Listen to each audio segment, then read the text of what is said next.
A continuación, Salud Visual.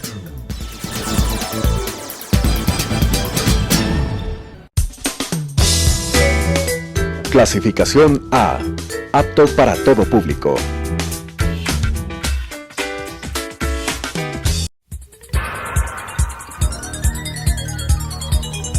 Las opiniones vertidas en este espacio por la producción y dirección del programa son de exclusiva responsabilidad de sus autores y de quienes intervienen en ellos.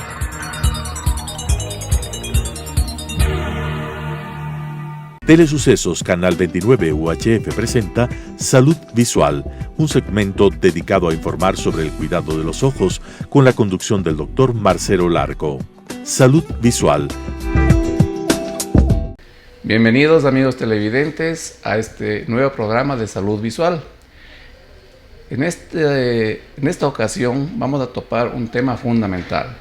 Vamos a hablar acerca de la mala práctica médica y a diferenciar lo que es una mala práctica médica de una complicación médica. De tal manera que tanto los pacientes que están mirando este programa como los colegas, los profesionales que puedan asistirlo, tengan un concepto claro y diferencien estos dos conceptos, lo cual es de suma importancia en el devenir de la práctica médica. Para eso, en esta ocasión tenemos el honor de contar con el doctor Pedro Crespo, un distinguido abogado penalista, quien nos va a aclarar estos temas y nos va a instruir sobre los mismos. Bienvenido, Pedro, y quisiera comenzar haciendo un recuento de tu trayectoria, en dónde te formaste y cuál es la experiencia profesional que tienes en relación a la mala práctica médica. Hola Marcelo, un gusto estar en tu programa, un honor. Al respecto de la primera pregunta que me realizas en torno a mis conocimientos, a mi formación académica, tengo que manifestarte que me gradué en la Universidad de las Américas como abogado.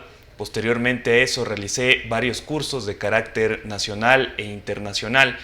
Entre los más llamativos, podríamos decirlo de esa manera, seguí cursos de argumentación jurídica con el profesor Miguel Carbonell, también temas relacionados a litigación oral penal con el mismo profesor. También realicé un curso en Argentina con el profesor Maximiliano Rusconi de Defensa Penal Técnica y aparte una maestría en Ciencias Penales y Criminología en la Universidad Externado de Colombia, específicamente en Bogotá. En lo referente al aspecto laboral, primero fui asistente previamente a graduarme en varios consorcios jurídicos dedicados exclusivamente a la materia penal, pero lo más significativo en mi trayectoria fue haber estado en la Defensoría Pública en calidad de asistente por aproximadamente 2 años. Posteriormente a graduarme concursé en un concurso de méritos y oposición de la Defensoría Pública, en la cual tuve oportunidad de ganar el concurso y fui defensor público por aproximadamente 6 años, defendiendo más de 1.500 causas en el ámbito penal, tanto por la víctima como por el procesado, lo cual fue una grata y muy buena experiencia. Actualmente me encuentro en el libre ejercicio de la profesión, desempeñándome como abogado solo en el área penal, exclusivamente en esa materia, asesorando y también litigando, patrocinando a personas en delitos de carácter doloso y también en delitos de carácter culposo, como es en este caso la mala práctica médica. Muy bien, como ustedes pueden ver, señores televidentes, estamos frente a un profesional, un joven profesional, experto en la materia. Sé que eres coautor de un importante libro sobre materia penal. Quisiera que nos expliques un poco al respecto, por favor. Sí, en la Universidad Externado de Colombia, justamente donde estudié mi maestría, tuvimos la oportunidad con algunos colegas, específicamente colombianos, de realizar una obra sobre la justicia transicional en Colombia. Fue una obra muy grata y que ayudó a incrementar todos los conocimientos en relación a este problema que vive Colombia con la guerrilla, con los paramilitares. Muy bien, y ya entrando en materia, entonces, ¿podríamos definir en qué consiste la mala práctica médica? Desde el ámbito y desde el punto de vista jurídico, la mala práctica médica se la trata en el Ecuador en referencia al quebrantamiento del deber objetivo de cuidado. La mala práctica médica como antecedente se lo contempla por primera vez en el Código Orgánico Integral Penal, que entró en vigencia en el año 2014. Previamente a esta legislación no había una normativa que regule todo el tema de la mala práctica profesional. Como habíamos manifestado, este tema de la mala práctica profesional se enfoca en el quebrantamiento del deber objetivo de cuidado. Pero para que entienda la audiencia y los televidentes, voy a tratar de explicarlo en un lenguaje sencillo.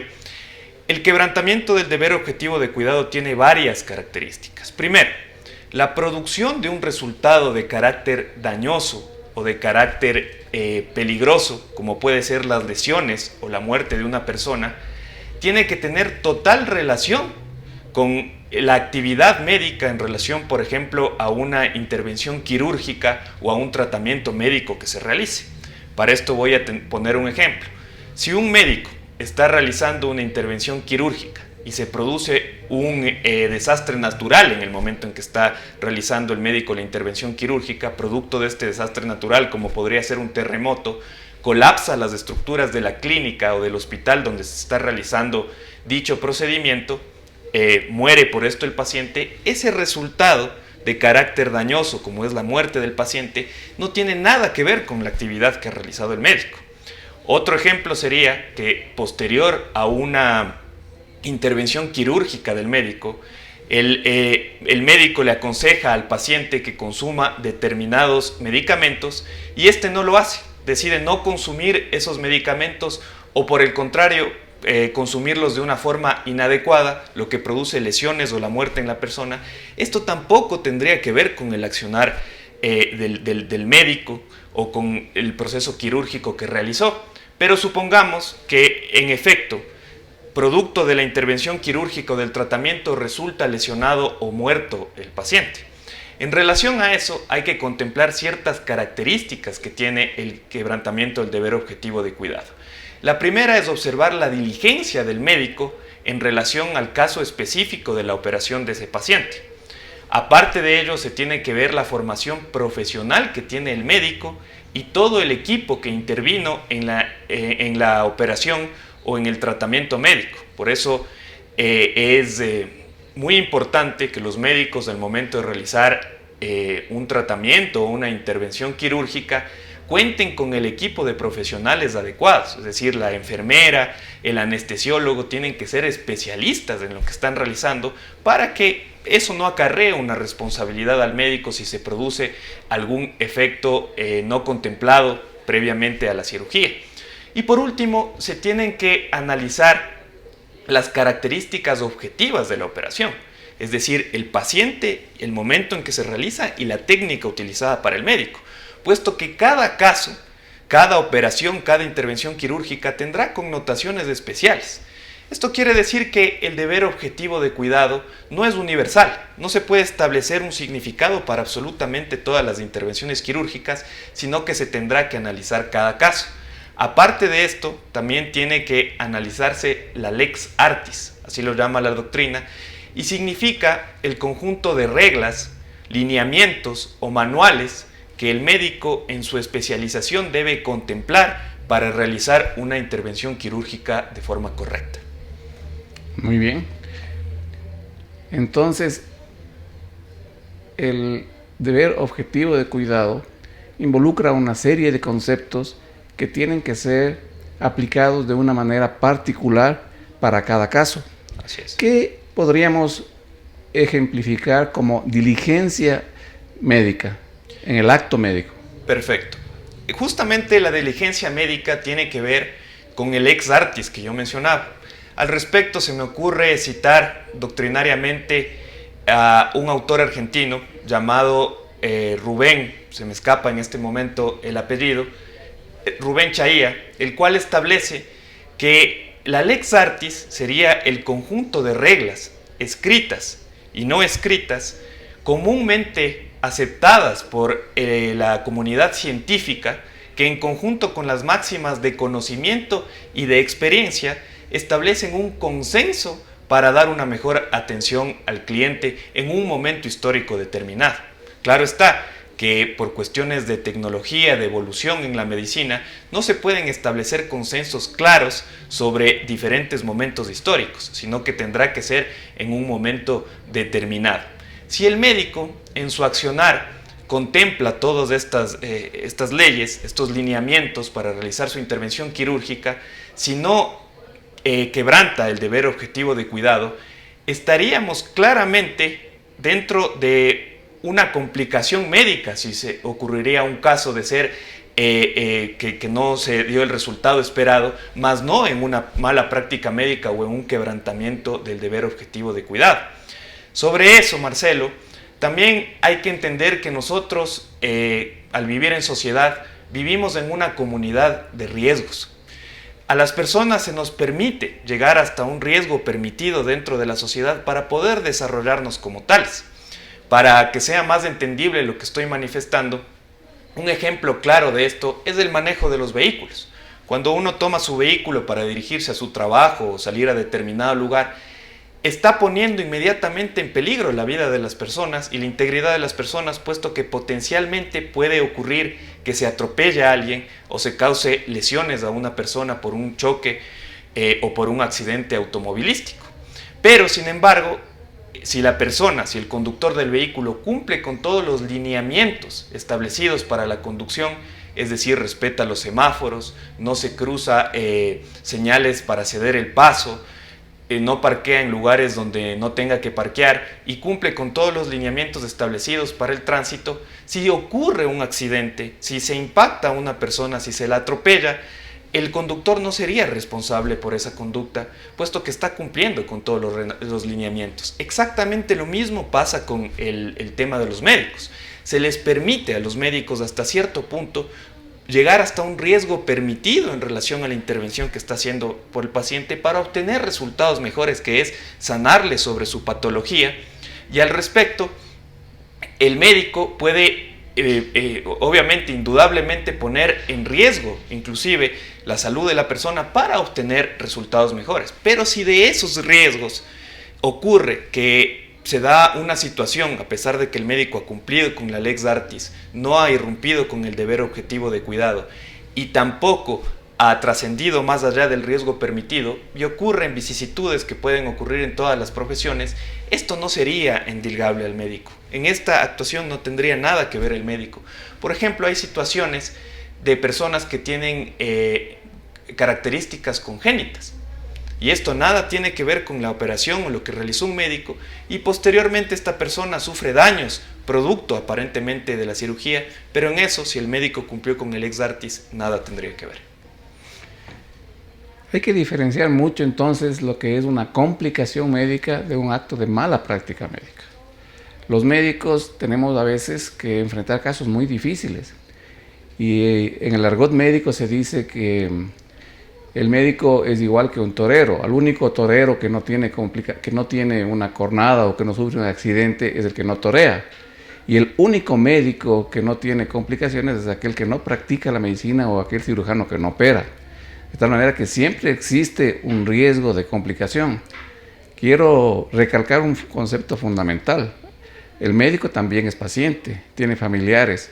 Entonces no se trata de encubrir la mala práctica médica que debe ser sancionada y con energía. Se trata de diferenciar fundamentalmente lo que es una complicación del acto médico de lo que es la mala práctica médica.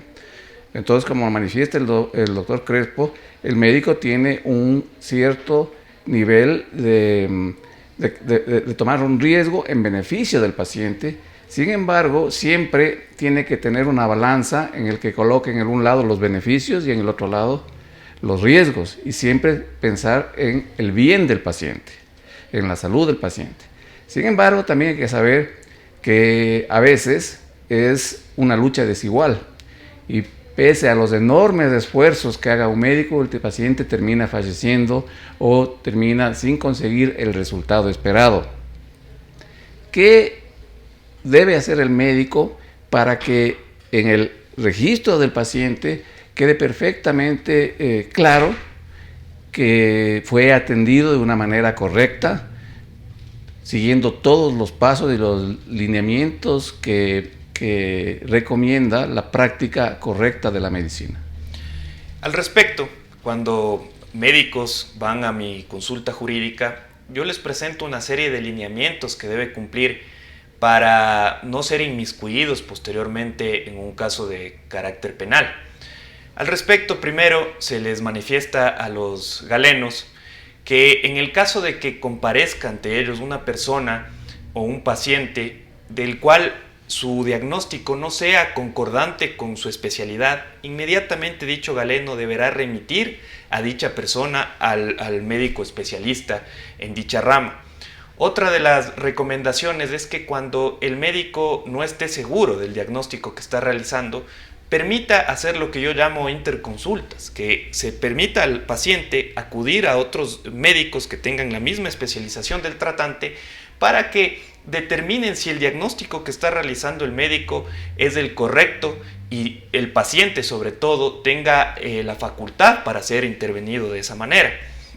Aparte de ello, se les manifiesta a los médicos que tienen que guardar primero una historia clínica y segundo un registro de carácter escrito de absolutamente todas las actividades que realicen sobre el paciente. Aparte de esto, también se debe establecer las enfermedades previas que tiene el paciente, los padecimientos que ha presentado, cuadros de alergias o cuestiones que puedan influir directamente en el tema de la intervención quirúrgica o tratamiento que se les va a realizar. Pero una cuestión muy importante es realizar un consentimiento informado al paciente.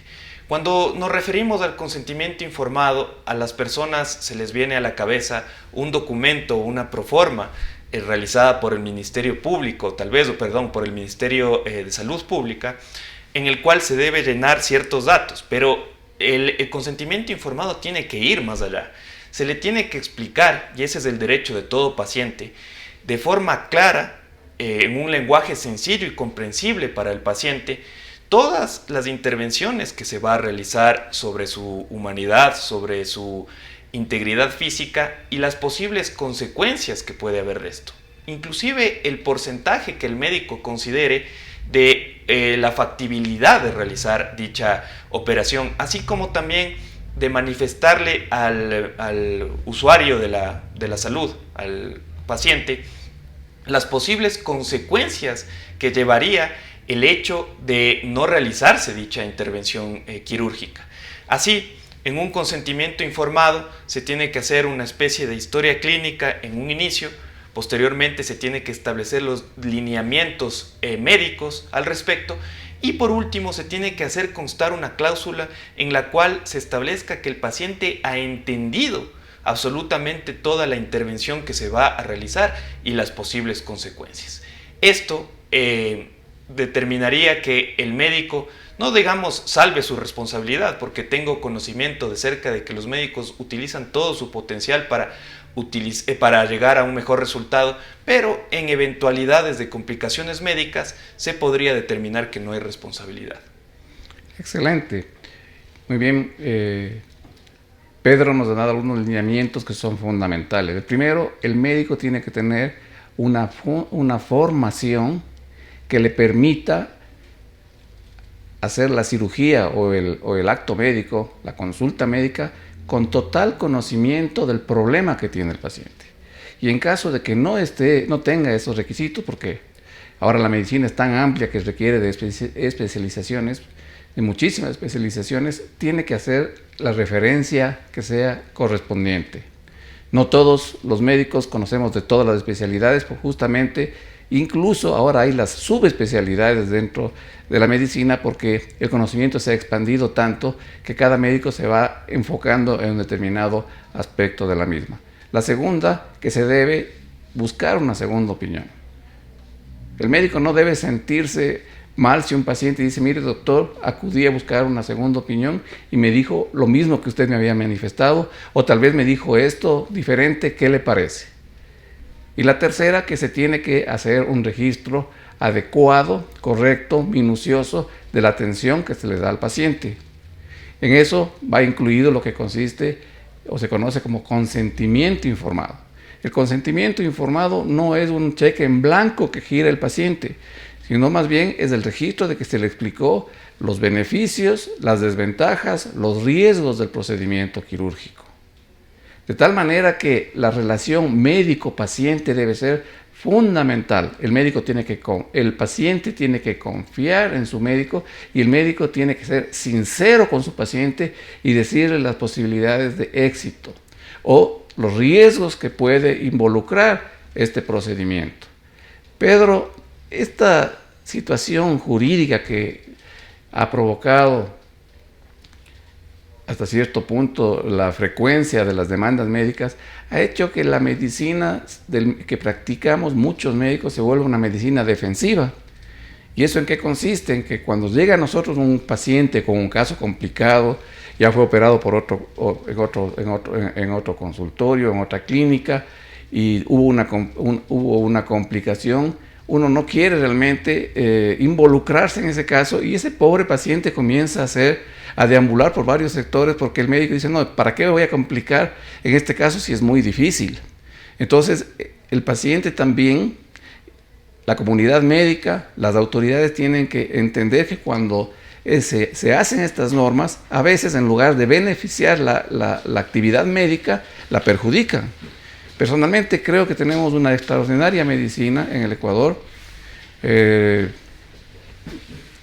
con una relación médico-paciente mucho más estrecha que la que se practica, por ejemplo, en los Estados Unidos, donde prácticamente el médico, por la cuestión de las demandas médicas, no habla con el paciente, todo a través de documentos y una mínima relación médico-paciente que es fundamental. Quisiera agradecerte por la presencia, por los valiosos conceptos que nos has impartido y que por favor nos des tu mensaje final. Muchas gracias y un honor realmente haber asistido a esta entrevista.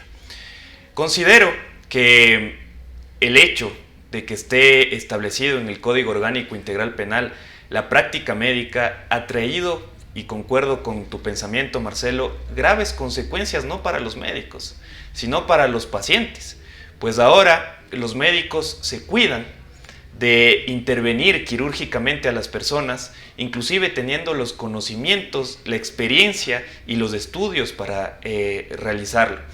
Porque ahora, lamentablemente, la ley da la potestad a cualquier paciente de interponer una denuncia de carácter penal.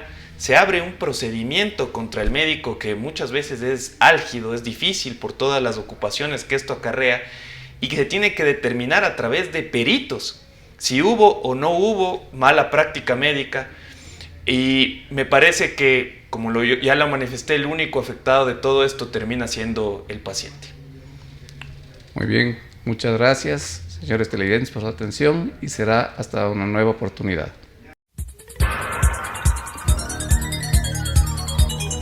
Las opiniones vertidas en este espacio por la producción y dirección del programa son de exclusiva responsabilidad de sus autores y de quienes intervienen en ellos.